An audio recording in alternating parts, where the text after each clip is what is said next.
I never thought I'd be dating again at this stage in my life. I mean, after decades of routines, family dinners, holiday traditions, and the ups and downs that come with a long-term relationship, suddenly finding myself single in my 50s felt a bit like being dropped into a foreign country with no map, no translator, and no idea how to ask for directions.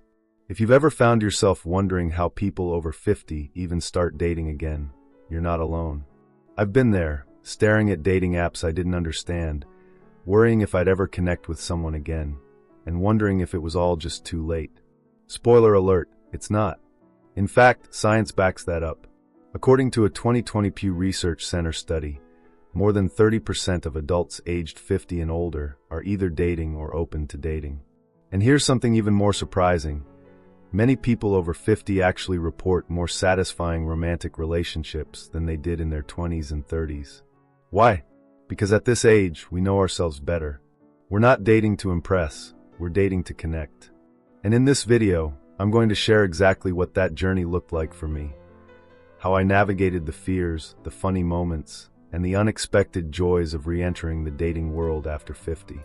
I'll share real experiences, what the research says, and some things I wish someone had told me earlier. So if you're curious, a little nervous, or just ready to open your heart again, stick with me. Before we keep going, I'd love your help with something. If you're enjoying this video so far, comment Y below. If not, comment N. It helps me know what's working and what to improve. And don't forget to hit subscribe if you haven't yet. Now let's dive deeper. When I first decided to start dating again, the biggest hurdle wasn't setting up a profile or choosing the right picture. It was getting over the fear of rejection. After all, it's not easy to put yourself out there again when you've been through heartbreak. But here's the thing I've learned. Vulnerability is not a weakness, it's a sign of courage. Dr. Brené Brown, a research professor and well-known expert on vulnerability, says that vulnerability is the birthplace of love, belonging, joy, courage, empathy, and creativity. And it's true. The first step to truly connecting with someone is allowing yourself to be seen, even if that means showing your scars. My first date after turning 50 wasn't anything out of a movie. We met at a coffee shop. I wore my favorite scarf and probably too much perfume. I was nervous. He was kind. We laughed, we stumbled over awkward silences, and by the end of it, I remember thinking, okay, maybe I can do this. That date didn't turn into a relationship, but it was a step forward, a reminder that there was still room in my life for new connections. Now, one of the biggest shifts in dating after 50 is mindset. When we're younger, it's all about attraction and excitement. But now, it's about compatibility and comfort. Do our values align? Can we talk for hours and not run out of things to say? Are we both emotionally mature enough to have real, honest conversations? I started to think less about finding the one, and more about finding someone who gets me. That shift changed everything. And yes, dating apps were part of the journey. I know, they can feel overwhelming. Swiping left, swiping right, wondering if that picture from 2014 is really what they still look like. But here's what I found. The app itself isn't the enemy. It's just a tool.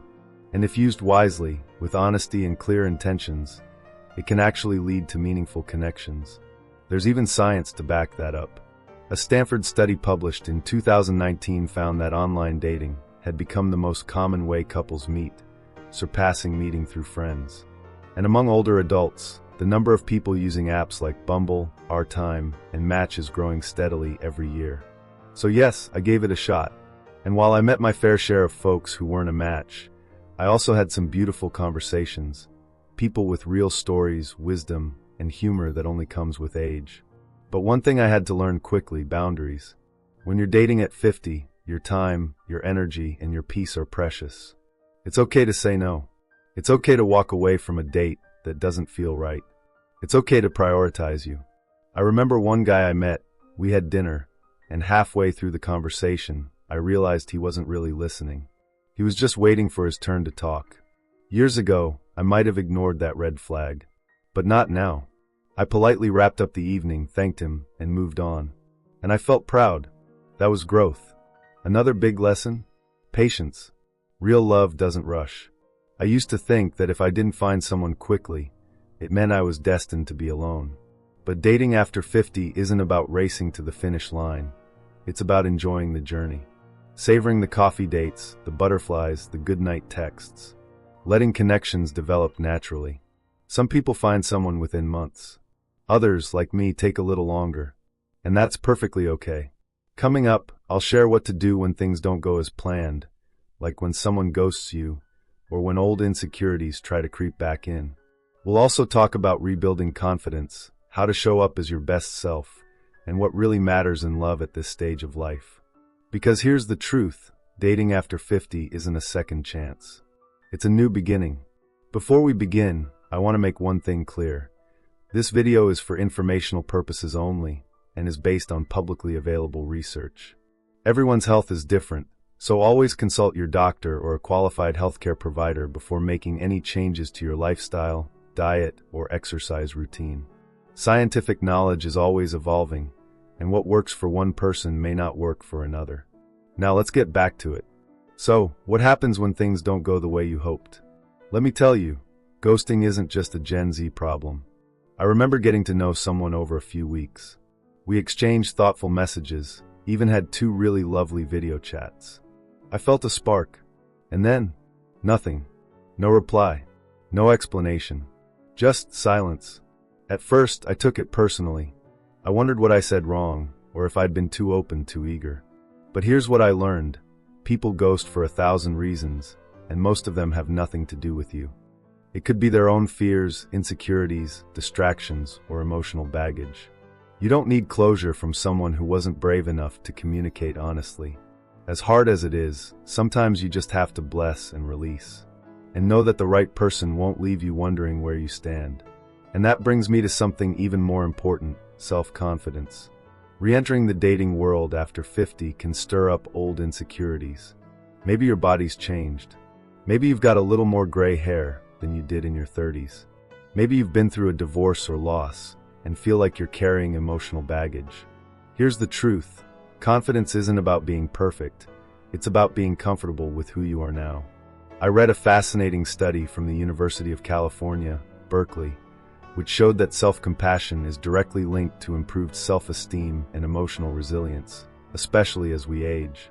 In other words, the more kindness we show ourselves, the stronger and more attractive we become.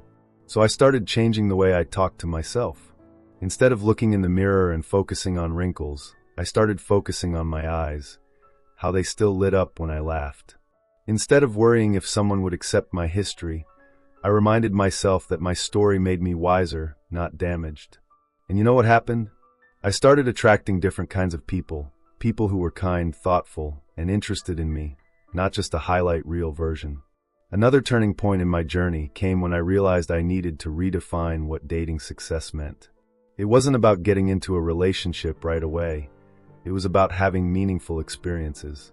Some dates turned into deep conversations over coffee and left me feeling energized, even if we never saw each other again. Others helped me clarify what I didn't want. One even turned into a lasting friendship, and that's valuable too. There's also something incredibly powerful about dating at this age. You bring so much more to the table. You've lived, you've learned, you've laughed, you've lost, and all of that makes you richer in ways you never could. You're no longer trying to figure out who you are. You know, and you're not trying to fill a void. You're just open to sharing your joy with someone who appreciates it. Now, I'll be honest, there were moments when I wondered if I was just too late to the party, if love after 50 was even possible. But then I remembered something a friend once told me. Love isn't on a deadline, and science agrees. According to research published in the Journal of Positive Psychology, people who find love later in life often report stronger emotional bonds, more maturity in communication, and deeper mutual respect than in their earlier relationships. Why? Because by this point, you're not chasing fireworks, you're building a fire that lasts. And that brings me to one of the best dates I've ever had. We met through a friend, not an app. Imagine that. We started talking over dinner and ended up chatting for 3 hours. We talked about travel dreams, family quirks, and even embarrassing first dates. There was no pretense, no performance, just comfort and connection. What stood out wasn't that we had the same hobbies. It was that we listened to each other. We were curious, not critical. That night didn't change everything at once, but it reminded me that love doesn't have to be loud to be real. Sometimes it shows up in a quiet laugh, or the way someone remembers the little things you said. Now don't get me wrong, dating after 50 still comes with its fair share of hurdles. Some people may carry emotional wounds that haven't fully healed. Others might still be holding on to unrealistic expectations. But every challenge is also an opportunity to grow, to learn, and to become clearer about what truly matters to you. One of the most empowering things I've done during this journey is create what I call my non-negotiables list. These aren't about how tall someone is or whether they like sushi. They're values. Things like honesty, kindness, the ability to communicate with empathy, shared life goals. When you know your non-negotiables, you stop wasting time on people who don't fit, and you give more energy to the ones who might. In fact, I recommend this to anyone re-entering the dating world at any age. Take some time to define what really matters to you. What kind of connection are you looking for? What kind of life do you want to share? The clearer you are, the more confident and fulfilled you'll feel. Coming up next, we'll talk about overcoming deeper mindset challenges, like the fear of being alone, the pressure to settle, and how to stay emotionally healthy while dating. I'll also share a powerful personal moment that completely changed how I saw love in this new phase of life. Because dating after 50 isn't about going backward, it's about moving forward with clarity, confidence, and a whole lot of heart. Let me tell you, one of the hardest things about dating after 50 isn't swiping through profiles or going on awkward first dates. It's confronting the little voice inside that says, "What if I'm just meant to be alone now?" That voice is quiet at first, but it creeps in when you've gone a few months without a promising connection, or when friends around you are settling into long-term partnerships. I've felt it, too, that nagging question of whether I missed my window for love. But here's the truth I've come to understand. Being alone doesn't mean being unlovable. In fact, some of the most meaningful self-discoveries I've made happen during those quiet stretches between dates. When I was taking myself to dinner, trying out new classes, or reconnecting with old friends. I wasn't waiting to be chosen, I was choosing me. According to a study in psychology and aging, older adults who are comfortable with solitude tend to report greater emotional stability and life satisfaction. That's because they're not filling their days with distractions, they're filling them with meaning. So before we go any further, I want you to hear this. Your value is not defined by your relationship status. Your story is still unfolding, and love isn't something you have to chase. It's something that finds you when you're living in alignment with who you are. But I get it, there's still that pressure sometimes. The subtle messages from society that say if you're over 50 and single, something's wrong. Let's be honest, those messages are outdated. In fact, more and more people over 50 are choosing to date at their own pace. AARP's recent dating trends report shows that many older adults are rejecting outdated norms and creating relationships that work for them. Some date casually, others are looking for long-term commitment. And some are perfectly content just exploring connections as they come. There's no right way to do it, just your way. But I'll also admit, there were moments I felt tempted to settle. After one particularly discouraging stretch of mismatched dates and conversations that didn't go anywhere, I met someone who seemed good enough. He was kind, polite, and interested. But there was no spark, no emotional depth. And still, I almost convinced myself to keep seeing him. Why? Because part of me feared I wouldn't find anyone else. But settling out of fear is like building a house on sand. It might stand for a while, but it won't last. I gave myself permission to walk away and trust that the right connection would feel different. Not perfect, but real, and rooted in mutual respect, curiosity, and shared values. And I've learned that love after 50 often blooms in a more grounded way.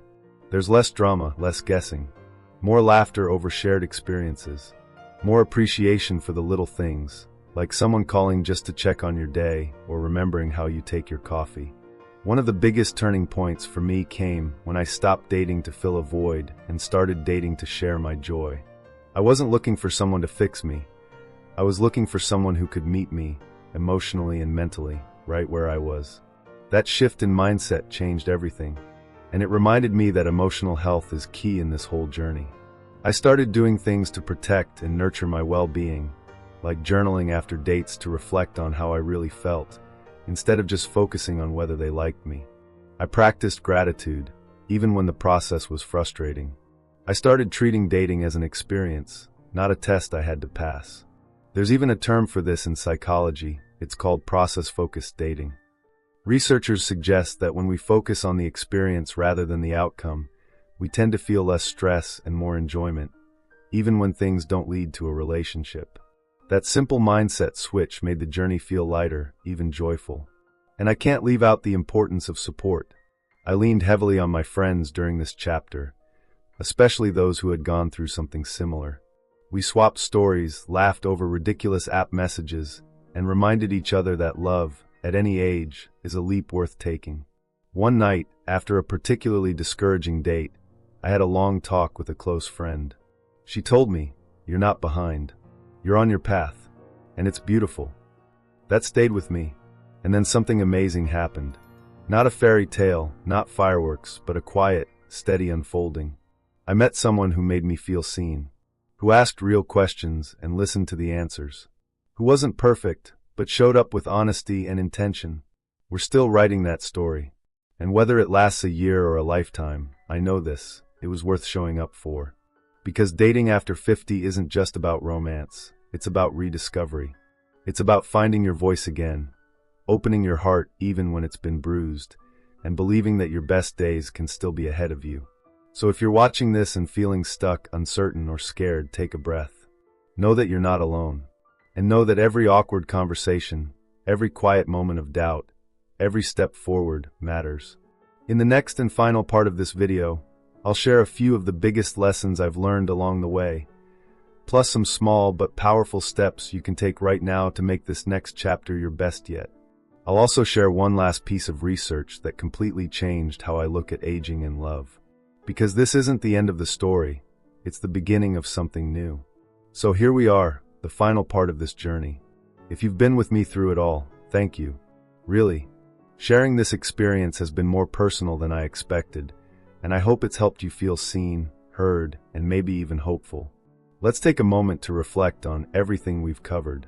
We started with the nerves and excitement of re-entering the dating world after 50. The awkwardness of learning to flirt again, the surprises of online dating, and the courage it takes to put yourself back out there. We talked about rejection, ghosting, and the importance of self-worth.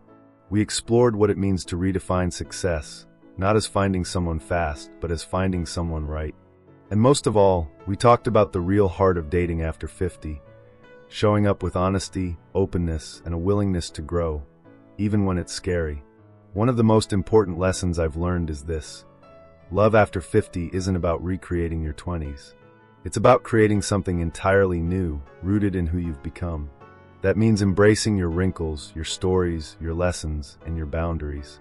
It means being proud of your journey and clear about what you want moving forward.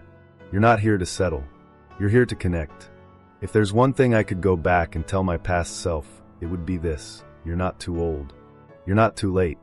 And you are absolutely worthy of love.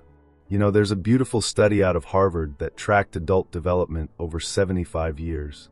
You may have heard of it. It's one of the longest-running studies of its kind. The biggest takeaway?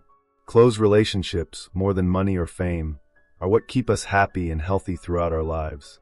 Not just romantic relationships, all close connections. But those romantic ones? They add something unique. Intimacy, partnership, the joy of being deeply known. And here's the good news. That same study found that it's never too late to build new connections that nourish your soul. People who started new romantic relationships in their 50s, 60s, even 70s, reported significant increases in life satisfaction and emotional well-being. Isn't that something? So if you're standing at the edge of this new chapter, wondering if you should take that leap, let me tell you, yes. Yes, it's worth it. But take it at your own pace. Be selective, not scared. Be open, not desperate. And most of all, stay rooted in who you are. Start with something small. Reopen that dating app you deleted last year. Say yes to a coffee date, even if you're nervous. Let a friend set you up. Or go solo to that art exhibit or cooking class and strike up a conversation with a stranger. Every step is a beginning. And if nothing else, be kind to yourself through the process. You're doing something incredibly brave. I had no idea when I re-entered the dating scene how much I would learn about myself. I thought I was just looking for a partner. What I found instead was strength I didn't know I had, and a softness I thought I'd lost. And maybe that's the real magic of dating after 50. It doesn't just teach you about other people. It reminds you how resilient, hopeful, and loving you still are. We don't talk enough about that, do we? About how beautiful it is to still be open to love at a time when society tells us we're supposed to be winding down. But I think aging is just another word for becoming more ourselves. Less concerned with pretense. More in tune with purpose. More willing to laugh, to forgive, and to start over when we need to. So whether you're newly single or have been on your own for a while, know this: it's not too late. It never was. And if you're willing to stay curious, stay open, and stay kind to yourself and others, there's still so much love waiting for you. You're not just dating. You're discovering. You're expanding. You're writing a chapter of your life that no one else can write but you. And who knows? Maybe that next swipe or shared smile or casual conversation at the farmer's market turns into something real. Something lasting. Something that makes you glad you were brave enough to try again. We'd really love to hear from you. If you have any suggestions for future topics or questions you want answered, write to us in the comments below. We're here to help, and your input could inspire our next video. And if you found this video helpful, give it a thumbs up and subscribe so you don't miss out on more practical tips for healthy aging. Here's to living your best life at any age. To trying new things, even when they scare you. To embracing your worth. To laughing through the awkward moments. And to finding connection in all its beautiful, surprising forms. Here's to you.